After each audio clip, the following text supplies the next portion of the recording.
हरे कृष्णा, राधे राधे भक्तों, स्वागत है आपका हमारे और आपके चैनल शिखा भक्ति धारा में। आप सभी लोगों को चैत्र माह में पड़ने वाली अमावस्या की हार्दिक शुभकामनाएं। चैत्र अमावस्या मार्च महीने में पड़ रही है। इस दिन पवित्र नदी में स्नान करना बहुत ही शुभ माना जाता है। अगर नदी में स्नान करना संभव ना हो तो घर पर ही स्नान के पानी में थोड़ा सा गंगा जल मिलाकर आप स्नान कर सकते हैं। ऐसा करने से व्यक्ति को पापों से मुक्ति मिलती है। इसके साथ ही यह तिथि पितरों की आत्मा की शांति के लिए किए जाने वाले कर्मों के लिए भी बहुत ही शुभ मानी जाती है।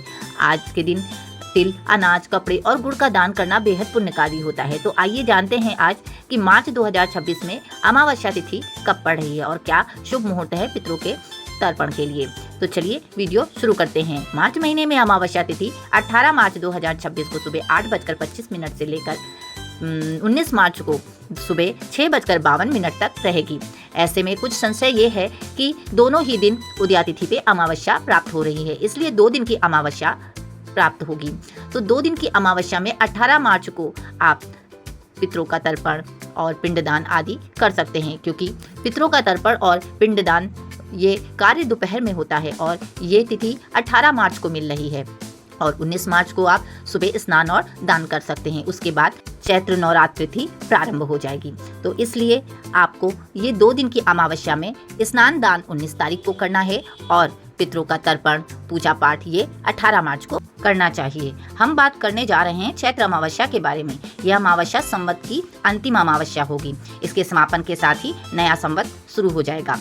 इस दिन किए गए तर्पण और श्राद्ध से पितृ प्रसन्न हो जाते हैं और अपने वंशजों को आशीर्वाद देते हैं और पितरों की कृपा से परिवार में सुख शांति और समृद्धि बनी रहती है। तो आइए जानते हैं कि इस बार स्नान दान और पितृ तर्पण के शुभ मुहूर्त क्या हैं। तो ब्रह्म मुहूर्त है सुबह 5:08 से लेकर 5:56 तक।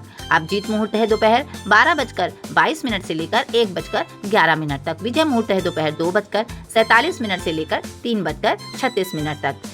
आइए जानते हैं कि चैत्र अमावस्या के दिन हमें क्या करना चाहिए और क्या नहीं।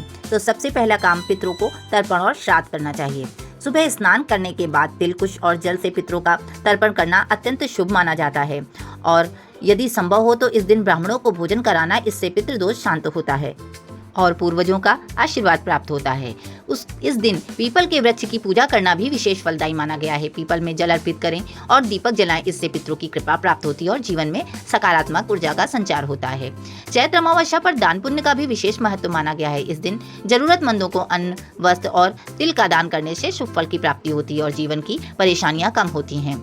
इस दिन काली गाय, कुत्ते या कौवे को भोजन कराने से भी पितर प्रसन्न होते हैं और घर में सुख समृद्धि बनी रहती है।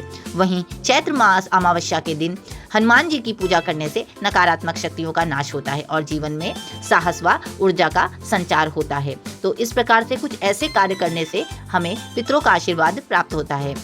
पितृदोष से मुक्ति के लिए विशेष पूजा पाठ करना भी शुभ माना जाता है। इस दिन पवित्र नदी में स्नान करना यदि संभव ना हो तो आप घर में ही गंगा जल डाल के स्नान कर सकते हैं। ये भी अत्यंत शुभ माना जाता है और गरीबों व ब्राह्मणों को भोजन कराना भी बहुत ही शुभ कार्य है। तो इस दिन जरूर ये कार्य करें। इस प्रकार वीडियो में दी गई जानकारी आपको अच्छी लगी हो, वीडियो पसंद आया हो तो प्लीज वीडियो को लाइक करें, शेयर करें व सब्सक्राइब करें। राधे राधे।